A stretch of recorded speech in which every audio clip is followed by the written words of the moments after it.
संदीप जी, बहुत बहुत स्वागत है आपका न्यूज इंडिया पर। नमस्कार। नमस्कार जी नमस्कार। Thank you.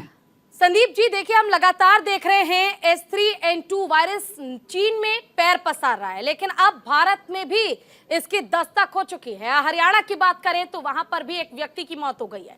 सबसे पहले तो आपसे विस्तार से समझना चाहूंगी ताकि हमारे दर्शकों तक ये पूरी जानकारी पहुंचे कि आखिर ये H3N2 वायरस है क्या, इसके लक्षण क्या है और इससे बचा कैसे जा सकता है। संदीप जी। ये बहुत अच्छा सवाल आपने पूछा। देखिए, ऐसा है कि जो वायरस होते हैं वो हमारे फेफड़े को अफेक्ट करते हैं। उसमें से एक होता है जो कि इन्फ्लुएंजा वायरस होता है, जो कि कॉमन वायरस होता है। इन्फ्लुएंजा वायरस भी ज़्यादातर दो तरह का होता है, इन्फ्लुएंजा ए होता है और इन्फ्लुएंजा बी होता है। जी। जो इन्फ्लुएंजा ए होता है वो काफ़ी कॉमन वायरस होता है, और इन्फ्लुएंजा ए जो है वो बहुत सारे सब टाइप्स में डिवाइडेड होता है, जिसमें कि आपने जैसे बोला H3N2, ऐसे ही एक उसमें दो तरह के एंटीजन होते हैं। उसमें हीमोग्लूटिनिन एंटीजन्स होते हैं और उसमें न्यूरामिनिडेज एंटीजन्स होते हैं, और वो किस कैटेगरी का हीमोग्लूटिनिन है या न्यूरामिनिडेज है उस हिसाब से ये नंबर होता है। जी। तो H3N2 जो है सबसे कॉमन इन्फ्लुएंजा वायरस है, लेकिन उसके अलावा जो अभी चाइना में भी अब मतलब लेटेस्ट में आपको बता रहा हूँ कि कुछ पाए गए हैं, वो H9N2 पाया गया है। तो मतलब उसमें जो है एक पर्टिकुलर थोड़ा डिफरेंट तरह का वायरस है। H9N2 वायरस जो है वो बच्चों में काफ़ी कॉमन पाया गया है। तो ये एक वायरस है। अब अभी तक ये एपिडेमिक होने से या जो ये वाली आउटब्रेक होने से पहले अभी तक 100 केस भी नहीं हुए थे पूरे वर्ल्ड में जी। इस वायरस के H9N2 के।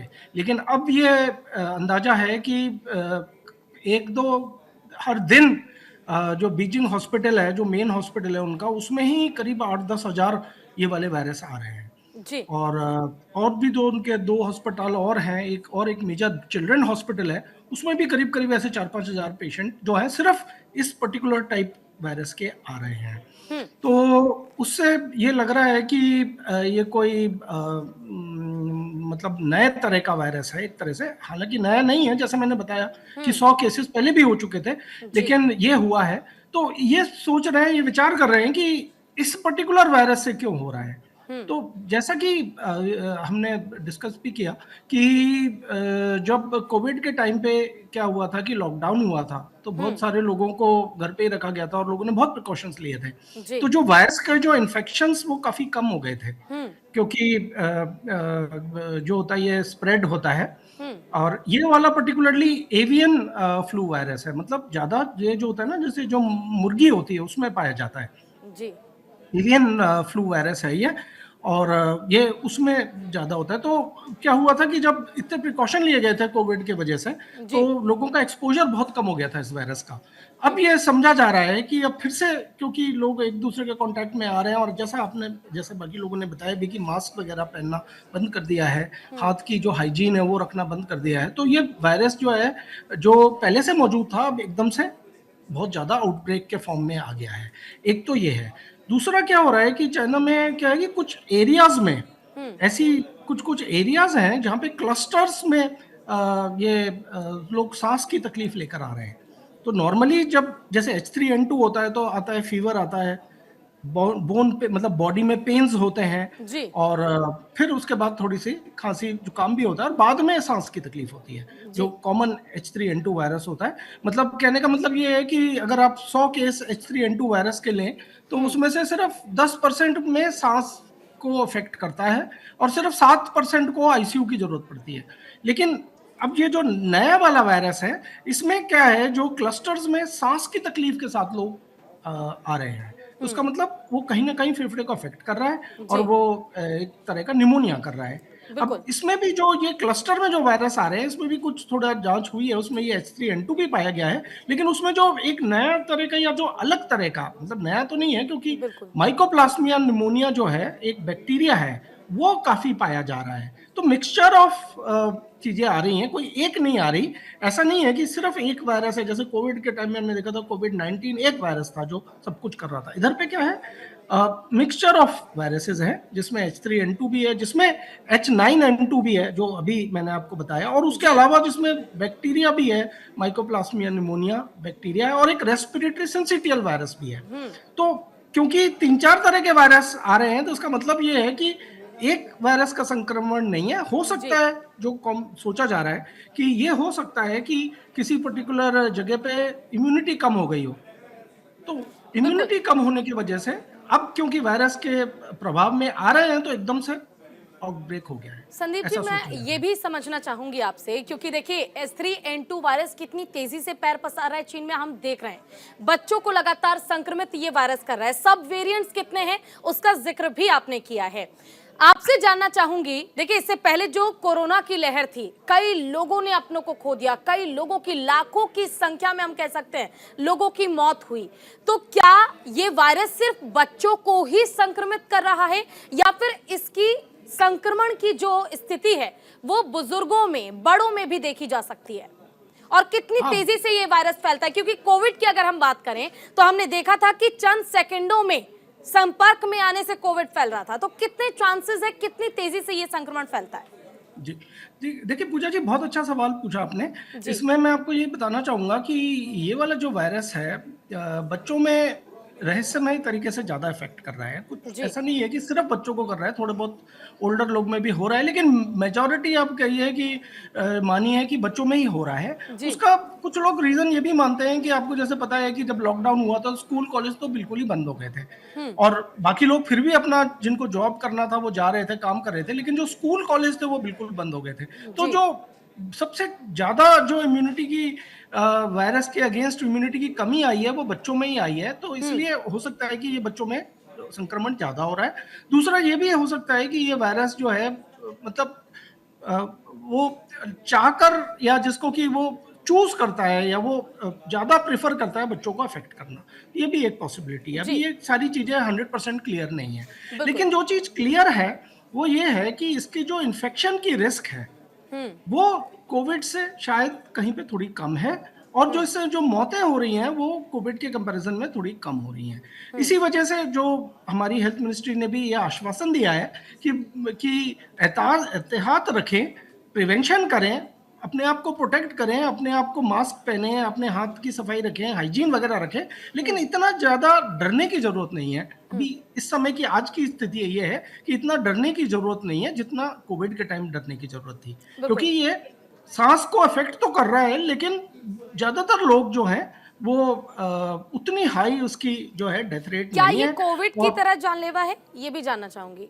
उससे थोड़ा कम है मैडम। अभी की तक की जो रिपोर्ट है उसके हिसाब से हाँ। ये थोड़ा सा कम जानलेवा है। इन्फेक्शन का भी थोड़ा सा कम है, लेकिन अभी बहुत अर्ली है। शुरू में लोग कोविड को भी बहुत लाइटली ले रहे थे, बिल्कुल, और फिर बिल्कुल। बाद में यही सोच रहे थे कि ये भी कोई एक इन्फेक्शन की, वायरस इन्फेक्शन ही है और ठीक हो जाएगा, कुछ नहीं। लेकिन जो आज की जो स्थिति है, आज की जो सूचना है, वो ये है कि शायद कोविड से ये थोड़ा सा जो है उतना बिल्कुल। वो डेथ नहीं कर रहा, हाँ। और शायद उतना इन्फेक्शन भी उससे थोड़ा सा कम है, संदीप जी, लेकिन आज की एक स्थिति है। सवाल मेरा और है आपसे, और वो सवाल ये, देखिए कोविड का जब हम जिक्र करते हैं तो हमने देखा था कि एक एक कर हर एक वर्ग के लिए वैक्सीन लाई गई थी, बच्चों के लिए भी कोविड की वैक्सीन उपलब्ध कराई गई। तो क्या H3N2 वायरस से निपटने के लिए बच्चों में अगर ये संक्रमण फैलता है तो उससे पहले ही प्रिवेंशन के लिए क्या कोई वैक्सीन उपलब्ध है अस्पतालों में? जी, हाँ जी, बहुत अच्छा सवाल है। असल में क्या है कि देखिए, जो इन्फ्लुएंजा वायरस है, जिसको कि मैंने बताया 2 तरह का होता है, इन्फ्लुएंजा ए होता है, इन्फ्लुएंजा बी होता है, और फिर इसके सब टाइप्स हैं। जैसे आपने बताया कि H3N2 है, मैंने आपको एक और वायरस बताया H9N2 है, और भी बहुत तरह के वायरस हैं। तो इसमें क्या है कि 2 तरह की इम्यूनिटी आती है वैक्सीन से। एक आती है जनरल इम्यूनिटी, मतलब वो कोई भी इन्फ्लुएंजा वायरस को इफेक्ट कर सकती है। तो अगर आप वैक्सीन H3N2 के लिए बनाएं, तो वो H3N2 पे तो अफेक्ट करेगी, बाकी जितने भी इन्फ्लुएंजा वायरस हैं, कोई H9N2 पे भी करेगी, H1N3 पे भी करेगी, हर तरीके पे करेगी। उतना इफेक्ट नहीं होगा जितना H3N2 पे होगा, जिसके लिए आपने बनाई है। लेकिन एक क्लास इफेक्ट होगा या एक जेनरिक इफेक्ट होगा हर तरह के वायरस में। तो अगर किसी ने कोई सी भी वैक्सीन ली है किसी भी इन्फ्लुएंजा ए वायरस के अगेंस्ट, तो वो दूसरे इन्फ्लुएंजा वायरस पे भी काम करेगी। ठीक है। तो कहने का मतलब ये है कि जो ऑलरेडी एग्जिस्टिंग वैक्सीन्स हैं इन्फ्लुएंजा की, उम्मीद यही है कि वो इस पे भी कारगर साबित होंगी। लेकिन 100% अगर आपको इसी के अगेंस्ट करना है तो आपको इसके अगेंस्ट बनाना जी, एक सवाल और मेरे जहन में है। रिसर्च के दौरान मैंने देखा और पढ़ा भी कि जब आप H3N2 वायरस से संक्रमित हैं, बेशक लक्षण इसके मामूली बुखार की तरह, जुकाम की तरह हैं, लोग क्या करते हैं संदीप जी, मेडिकल स्टोर पर जाकर बचाव के लिए तरह तरह की मेडिसिन उपलब्ध हैं, वो ले लेते हैं। लेकिन रिसर्च के दौरान मैंने ये पढ़ा कि अगर आप H3N2 वायरस से संक्रमित हैं तो आप किसी भी तरह की एंटीबायोटिक मेडिसिन अगर ले रहे हैं तो वो यूजफुल नहीं होगी, कारगर नहीं होगी। तो इससे भी किस तरह से सावधानी बरती जा सकती है? देखिए, ये जो अगर हमारा जो कोविड हुआ था, अगर आप उससे कोई लेसन लर्न करना चाहें कि भाई उससे अगर हम कोई नई सीख सीखें, तो सीख ये थी कोविड के दौरान कि अगर आप बिना डॉक्टर के राय के आप अपना ट्रीटमेंट खुद शुरू कर देते हैं। जैसे कोविड का संक्रमण होते ही बहुत सारे लोगों ने क्या करा कि स्टीरॉइड्स जो थे वो ले लिए थे और बहुत जल्दी शुरू कर दिया था, जबकि ये माना गया था कि जब कोविड का बुखार उतर जाए और तब जब सांस को अफेक्ट करे उसी टाइम स्टीरॉइड लेना चाहिए था। और अगर कोई जल्दी स्टीरॉइड लेता था तो उसको जान का खतरा हो जाता था। बल्कि आप शायद जानते होंगे कि डॉक्टर के अग्रवाल थे जो बहुत फेमस डॉक्टर भी थे, उनके साथ एग्जैक्टली यही हुआ था कि उनका ट्रीटमेंट जो था स्टीरॉइड का वो बुखार उतरने से पहले ही शुरू हो गया था और फिर आपको पता ही है कि क्या होता है। तो मेरा ये कहना था कि अगर आप उससे सीख लें तो ये बहुत जरूरी है कि अपने हिसाब से इलाज नहीं करना इस किसी भी बीमारी का, और पर्टिकुलरली इस बीमारी का, बल्कि आपको डॉक्टर की राय लेकर, क्योंकि वो ही आपको सही दवाई बता सकते हैं।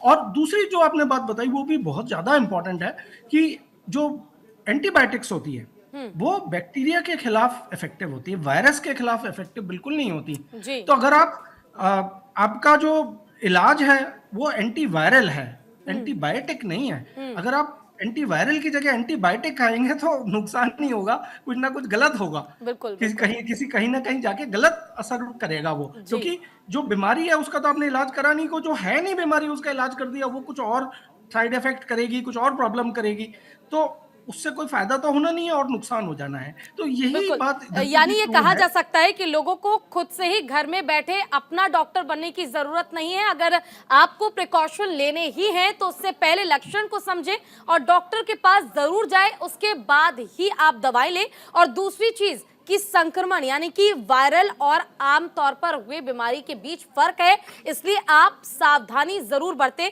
संदीप जी, आपका बहुत बहुत शुक्रिया अपना कीमती समय हमें देने के लिए, हमारे साथ जुड़ने के लिए।